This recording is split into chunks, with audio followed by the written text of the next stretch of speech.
Hello guys, आपका स्वागत है मेरे यूट्यूब चैनल पे।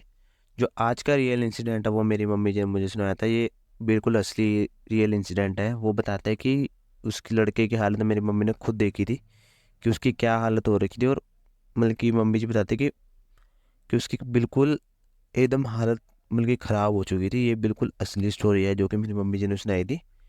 तो प्लीज़ इस वीडियो का एंड तक ज़रूर सुनना। इस ऑडियो का एंड तक ज़रूर सुनना और वीडियो को ज़रूर देखना। आपको मेरी ये ऐसी वीडियोस ऐसी स्टोरीज अच्छी लगती हैं तो प्लीज़ मेरे चैनल को सब्सक्राइब कर लेना, मेरी वीडियो को लाइक कर देना और आगे शेयर कर देना। इससे मुझे मोटिवेशन मिलती है कि मैं आगे भी आपके लिए ऐसी वीडियो लाता रहूँ। प्लीज़ मेरे चैनल को सब्सक्राइब कर दो। इससे मुझे बहुत मोटिवेशन मिलेगा और आगे भी ऐसी रियल इंसिडेंट आपके लिए लाता रहूँगा। चलो वीडियो को स्टार्ट करते हैं। तो जो आज का रियल इंसिडेंट है वो मेरी मम्मी जी ने मुझे बताया था। ये उस लड़के का इंसिडेंट है जिसका नाम ललित था। तो बता मम्मी जी बताते हैं कि ललित था, उसके बड़े भाई की शादी थी मतलब की। तो जो ललित था उसके बड़े भाई की मतलब की शादी थी, फंक्शन अटेंड हुआ था। तो उनके घर पे मतलब कि सभी रिलेटिव्स आए थे, चहल पहल चल रही थी, सभी रह रहे थे। तो अच्छा फंक्शन चल रहा था मतलब कि बिल्कुल ही मतलब कि सब आ रखे थे, अच्छी शादी चल रही थी। तो ज़्यादातर जो घर के काम काज थे वो ललित के ऊपर थे। तो ललित ज़्यादातर काम काज में फंसा हुआ था, काम कार कर रहा है, काम काज में फंसा हुआ है, इनमें ही था सभी वो। तो उनकी सभी रिलेटिव्स आ रहे थे तो ललित को ही देखने पड़ रहा था खाना पीने का, बाहर से कुछ सामान लाना है, तो रात को लेट सोना, सुबह 4 बजे उठ जाना। मतलब कि ललित के ऊपर सारा मतलब कि सारा जो भी काम था सब ललित के ऊपर पड़ा था। तो जैसे एक दिन पहले, हल्दी से एक दिन पहले उनके घर में मतलब कि डीजे डूजे लगते हैं, रात को सभी नाचते हैं, अच्छा प्रोग्राम होता है। तो अगले दिन जैसे हल्दी लगने वाली होती है तो हल्दी का फंक्शन होता है। तो हल्दी के फंक्शन में देखते हैं कि सभी लोग, ऐसा होता है कि उसका भाई आया, अच्छी तरह उसकी हल्दी उल्दी लगी। तो ऐसा होता है ना जैसे एक दूसरे की भी हल्दी हल्की हल्की गालों पे लगा देते हैं। तो ऐसा हो गया उसके कजन्स ने, जैसे उसकी ताई की लड़की ने, बुआ की लड़की ने, तो ललित के भी गालों में हल्दी लगा दी। ललित ने अपने भाई के आके हल्दी उल्दी लगाई तो ललित के भी गालों में हल्दी लगी हुई थी।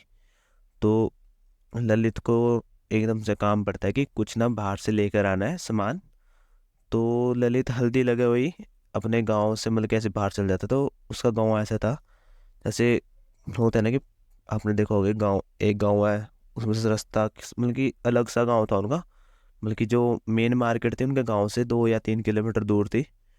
तो और 2-3 मीटर बीच में खेत और बीच में जंगल था।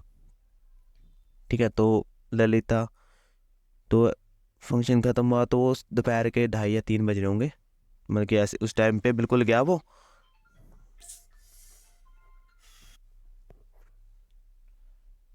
दोपहर के 2 या 3 बज रहे होंगे तो ललित सीधा अपने मतलब कि उनको काम पड़ गया तो वो सामान लेने के लिए उसको बताया कि ये सामान लेकर आना है। तो वो बाहर चला गया। तो जैसे ही वो बाहर गया सामान लाने के लिए अपने गाँव से, मतलब कि वो देखता है कि कमी है कुछ काम की, सामान की, तो वो सामान लेने के लिए अपने गाँव से बाहर चल जाता है। उस टाइम पे उनके पास बाइक्स नहीं थी। तो वो साइकिल पर ही चल जाता है कि मैं चल साइकिल पर रख के ले आऊँगा भर के हमारा सामान। तो वो चले जाता है। तो साइकिल पर जैसे ही निकलता है, 2:30-3 बजे होते हैं तो निकलता है, हल्दी लगी होती है। तो वो जाता है, पहुंचता है। तो जाते जाते ना रास्ते में वो देखता है, एक जगह रुकता है जंगल में, वो ना इसके ना चैन उतर जाती है साइकिल की। तो वो एक जगह रुक जाता है गांव में। उस टाइम मतलब कि जंगल था, सुनसान था, बिल्कुल कोई आ जा नहीं रहा था और तेज धूप थी, 2-3 बजे हुए थे। तो उसकी चैन उतर जाती है। तो वो अपनी चैन को सेट करने के लिए अपने मतलब कि वहाँ से मतलब कि उतरता है साइकिल से, साइकिल को स्टैंड पे लगाता है, तो चैन को सेट करना स्टार्ट कर देता है और चैन को मतलब कि चढ़ाना स्टार्ट कर देता है उस पर गरारे पे। तो सही तरीके से मतलब कि इसकी चैन चून सेट हो जाती है, वो चलाने लगता है। तो उसके बाद ना वो अपनी साइकिल पर बैठता है। तो जब वो साइकिल पर बैठता है तो उसको ना, जब साइकिल चला रहा था तो उसको ऐसा महसूस होता है कि कोई पीछे बैठ नहीं जाता। जैसे साइकिल भारी हो जाती है, चलाने में बड़ी मुश्किल होती है, उसे ऐसे लगता है कि कोई पीछे बैठ चुका है। बट वो जब पीछे मुड़कर देखता है तो कोई नहीं होता, कोई भी उसके पीछे नहीं होता है। तो उसको वैसे ही महसूस हो रहा था कि शायद मेरे को भी लेखा होगा, क्या पता, थोड़ा वैसे ही लग रहा हो, हवा हवा ना कम हो। तो वो हवा भी चेक करता है, हवा भी पूरी होती है। पर जिस टाइम वो साइकिल चला रहा होता है तो उसे ऐसा महसूस होता है कोई पीछे बैठा हुआ। पूरा जोर लगाते लगाते लगाते लगाते लगाते लगाते बड़ी मुश्किल से मार्केट में पहुंचता है। मार्केट से कुछ पैसे निकालने होते हैं, पैसे मतलब कि बैंक से जाता है, पैसे पूसे निकलवाता है। ठीक है। और उसके बाद वो वापस मतलब कि घर के लिए निकल जाता है कि भाई घर चले जाता हूँ। तो घर के लिए निकलता है, उसको फिर रास्ते में ऐसे महसूस होता है कि उसकी साइकिल पूरी भारी हो चुकी है। जैसे जैसे वो साइकिल चलाता है उसको होली होली होली होली उसकी साइकिल में वजन बढ़ना स्टार्ट हो जाता है। उसकी साइकिल ऐसे लगती है उसको एंड मौके पे ऐसा होता है उससे साइकिल चल नहीं रही। तो बड़ी मुश्किल से वो साइकिल लेकर अपने घर पहुंचता है, बट कैसा होता है कि बड़ी मुश्किल से घर पहुंचता है। तो उसकी भाई की शादी हो जाती है, सब कुछ अच्छा हो जाता है, भाभी भी घर पे आ जाते हैं। तो ठीक है, सब खत्म होता है। तो ललित अपने घर पे सो रहा होता है रात को। तो एक दिन ऐसे अपने रूम में, तो ललित का रूम अलग होता है, मतलब कि उनका घर अलग होता है। तो ललित बाहर खड़ा होता है, मतलब कि ऐसा होता है कि सोने जा रहा होता है, अपने अंदर जाके सोता है, टाइम हो चुका होता है। जैसे पहले बाहर मंजों में सो रहे होते हैं वो, तो टाइम ज़्यादा होता है तो अपने रूम में आके सो जाता है कि चलो अब अंदर जाके सो जाता हूँ कि आराम से सोऊंगा। उस टाइम थोड़ा ठंडों का ही मौसम था, पहले बाहर मंजे में सब लेट हुए थे, तो सब अंदर चले गए, ललित बाहर ही था। तो वो अंदर चला गया, अंदर जाके अपना आराम से लेट गया। तो ललित आराम से अंदर सो रहा था। तो उसको एकदम से ऐसा महसूस होता है कि कोई उसकी तरफ देख रहा है, कोई उसको ऐसे देख रहा है। तो ललित उठता है, आसपास देखता तो उसे कोई नहीं दिखता। तो ललित जैसे, हम कोई हमें देख रहा हो कोई घूर के, तो हमें हमारी सेंस होते ना कि हमें पता लग जाता है कि कोई हमें घूर रहा है। तो ललित को भी ऐसा महसूस हो रहा था कि कोई उसे देख रहा है, कोई उसे घूर रहा है। तो जैसे ही उसे मतलब कि ऐसा महसूस होता है, वो चुपचाप अपना आराम से फिर लेट जाता है। उसको पर ऐसा महसूस होता है, पर वो इग्नोर करके सो जाता है। ऐसे ही 1-2 दिन बीत जाते हैं, उसको ऐसी रात को महसूस होता है उसकी ढंग से नींद पूरी नहीं हो रही होती। तो उसे दिन में अच्छी तरह काम भी ना हो रहा होता ढंग से, मतलब कि दिन में भी ऐसे सुस्त सुस्त सा रहना। तो एक दिन 2-3 दिनों के बाद एक दिन वो रात को सो रहा होता है। ठीक है, तो एक दिन रात को सो रहा होता है, तो उसको एक कॉर्नर में एक लड़की भी खड़ी दिखती है, जिसने पूरा लाल सूट डाला हुआ है। लाल सूट सलवार और चुन्नी ले रखी है और चूड़ा डाल रखा है पूरा, मतलब कि जैसे नमी शादीशुदा होती है ना। तो एक कॉर्नर में खड़ी है और मुंह ढक रखा है उसने। ठीक है, तो वो उठता है, तो देखता है कि मतलब कि आधी नींद में होता है आधा ऐसे होता है, वो देखता है कि कोने में खड़ी है और ऐसे घूर रही है। तो उसको ललित को लगता है कि ये भाभी है, कौन है, मतलब कि ऐसे वो देखता है। तो नींद में होता है, तो बोलता है भाभी आप मेरे कमरे में क्या कर रहे हो, कि यहाँ पे क्या हो। ठीक है, बट वो कुछ जवाब नहीं देती, एक जगह खड़ी रहती है। जैसी ललित अपने रूम की मतलब कि ऐसे उठ के देखता है, उसको हल्का हल्का दिख रहा होता है कि कोई खड़ी है, लाल सूट में चूड़ा डाला हुआ है और मुंह ढक रखा है। और जैसे ही ललित उठ के मतलब कि देखता है उसको कि कोई खड़ी हुई है, तो ललित अपने रूम की लाइट जलाने के लिए चले जाता है कि मैं लाइट जला लेता हूँ कि रूम की। जैसे ही ललित उठ के रूम की लाइट जलाता है, वो लड़की वहां से गायब हो जाती है। तो ललित देख के हैरान हो जाता है कि ये हुआ क्या। तो ललित परेशान हो जाता है कि ये हुआ क्या, मैंने क्या देखा, मैं सपना देख रहा था, क्या देख रहा था। तो थोड़ी देर बैठ के सोच के वो फिर सोया था कि चल शायद मुझे वहम पड़ गया हो, दिमाग में कुछ ढंग से सो नहीं पा रहा था इसलिए वहम पड़ गया होगा। तो ललित फिर सो जाता है। तो उसको मतलब क्या ऐसा होता है, ललित फिर सो जाता है। तो अगले दिन वो फिर सोता है, तो उसके घर में जब वो जहाँ सो रहा होता है, बाकी किसी को झांझर की आवाज़ नहीं आती रात को। तो मतलब कि ललित को ऐसे चलने की आवाज़ आती है कि कोई उसके रूम में छन छन छन जैसे झांझर करती है वैसे चल रहा है कोई। तो ललित एकदम से उठ के बैठ जाता है। तो उसे कोई दिख नहीं रहा होता, पर ऐसा महसूस हो रहा था कि उसके बेड के आसपास कोई चल रहा है अभी भी। उसको उठने के बाद भी पूरी आवाज़ सुनाई दे रही है और छन छन, बिल्कुल लगता है कि उसके कॉर्नर में कोई आके खड़ा हो गया, कोई दूसरी साइड जा रहा है, उसके रूम के अंदर कोई घूम रहा है। तो ललित एकदम से डर जाता है पूरा, उसको आवाज़ सुन रहा है। तो ललित को मतलब कि एकदम से बेहोश हो जाता है ललित, मतलब उसको ना एकदम से बेहोश हो जाता है। तो सुबह मतलब कि जैसे उठता है तो 4-5 बजे, तो ललित अब बेड पे नहीं लेटा होता, मतलब कि बेड से नीचे गिर चुका होता है बेहोश होकर। बेड से नीचे तो उसकी मम्मी देखते है उसका दरवाजा खुला होता था। मम्मी सुबह उठते हैं तो उसकी मम्मी देखते हैं कि ललित नीचे गिरा, तो अपने भाई भी को आवाज़ मारते हैं कि देखो ललित को क्या हो गया।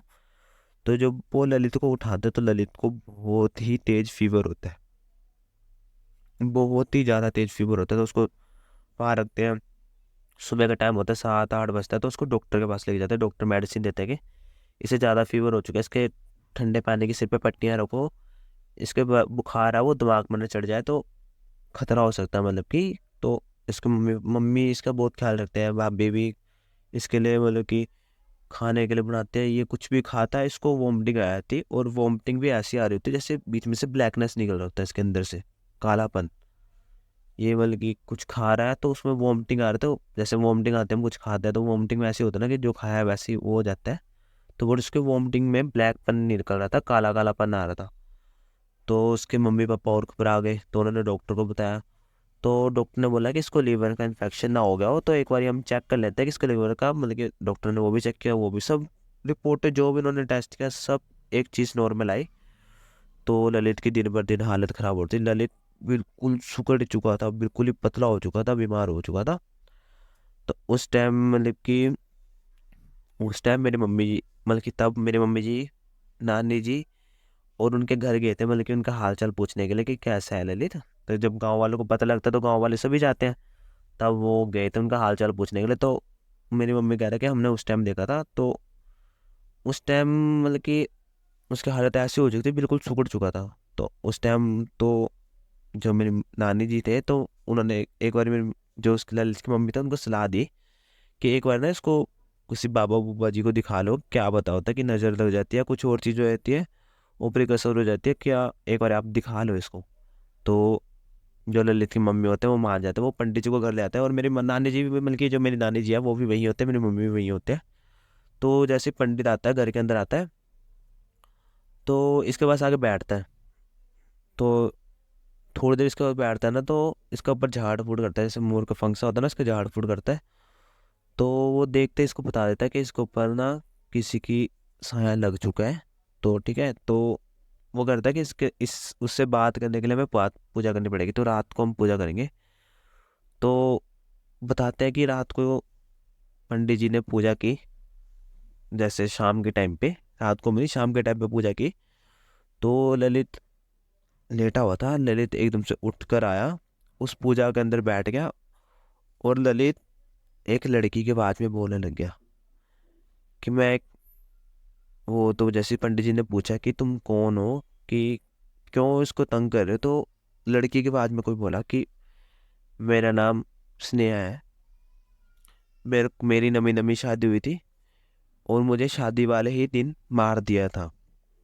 जिस दिन मेरी शादी हुई थी उसी दिन मुझे मार दिया था, कि ये हल्दी लगा के मेरे पास से निकला, तो मैं अब इसके साथ ही शादी करूँगी, इसके साथ ही रहूँगी।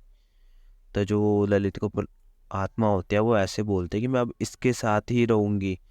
तो पंडित जी होते हैं जो, उन्होंने बोला कि नहीं ऐसा नहीं हो सकता, कि ये तो बच्चा है अभी 20-21 साल का, कि अभी ऐसा नहीं हो सकता, कि नहीं तुम इसको छोड़ोगे, तुम क्या लोगे। तो उन्होंने बोला कि मैं इसको नहीं छोड़ूंगी, मैं इसके साथ ही रहूंगी। तो पंडित जी पूजा पाजा करते हैं, ठीक है, उसके ऊपर गंगा जल, जो गंगा जी का जल होता है वो उसके ऊपर छिड़कते हैं, गंगा जी का जल होता है जो उसके ऊपर छिड़कते हैं। तो वो मल कैसे तड़पने से लग जाता है, तो उसके ऊपर धागा धुगा बांधते हैं, तबीत बांध देते हैं, तो उस आत्मा को निकाल देते हैं, मतलब कि उस टाइम ललित के बॉडी में से निकाल देते हैं। पंडित जी बोलते हैं ठीक है।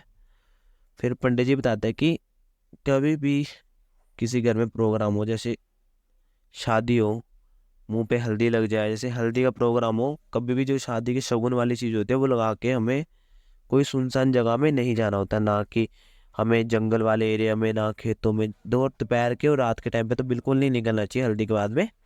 तो बिल्कुल ऐसे होता है कि वो उस टाइम निकल चुका था, उसकी मम्मी बताते हैं कि हाँ ये हल्दी के बाद पैसे निकलवाने के लिए उधर गया था शहर की साइड, तो यहाँ से 2-3 किलोमीटर दूर पड़ता है, तो शायद उस टाइम इसको लगी होगी। तो फिर ललित हौली हौली ठीक होता, तो ललित सब बताता है कि मैं वहाँ गया था, तो जब मैं साइकिल चला रहा था तो मुझे कोई ऐसा महसूस हो रहा था कि कोई मेरे पीछे बैठा हुआ है, कि मेरे साथ कोई बैठ कर आ रहा है, और बट मैं जब पीछे मुड़ कर देख रहा तो कोई नहीं था। तो उनसे उस चीज़ से ये पता लगता है कि जब ललित जा रहा था, उससे कोई आत्मा उसके साथ जुड़ गई थी, और उसके साथ साइकिल पर बैठकर उसके साथ वापस भी आई थी। तो तभी ललित बोलता है कि मुझे साइकिल पे ऐसा भारीपन महसूस हो रहा है कि कोई बैठा हुआ है। तो ये रियल इंसिडेंट था जो मेरी मम्मी जी ने सुनाया था। तो आज तो जो है ललित बिल्कुल ठीक है, तो उसके तो बल्कि सही है बिल्कुल, वो अब तो कोई इंसिडेंट हुआ नहीं उसके साथ। तो रियल इंसिडेंट था ये, बिल्कुल मेरी मम्मी ने खुद देखा और खुद बताया कि ये रियल इंसिडेंट था। तो बल्कि यही होता है कि कोई भी शगुन का काम करो, कोई भी हल्दी लगाओ, कुछ भी लगाओ, कभी भी मतलब कि बाहर मत जाओ लगा के, यही कहना है सभी को। तो आपको ये स्टोरी अच्छी लगी हो, प्लीज़ मेरे वीडियो को लाइक शेयर एंड सब्सक्राइब कर देना, मेरे चैनल को सब्सक्राइब कर देना, और आगे अपने फ्रेंड के साथ भी ये स्टोरी को शेयर करना कि वो भी ऐसी कोई गलती ना करे। ठीक है, आपको मेरी वीडियो अच्छी लगती है, मेरे चैनल को सब्सक्राइब करो, अपने फ्रेंड से शेयर करो। इससे मुझे मोटिवेशन मिलती है कि मैं आगे आपके लिए ऐसी रियल इंसिडेंट स्टोरी लाता रहूँ। Thank you.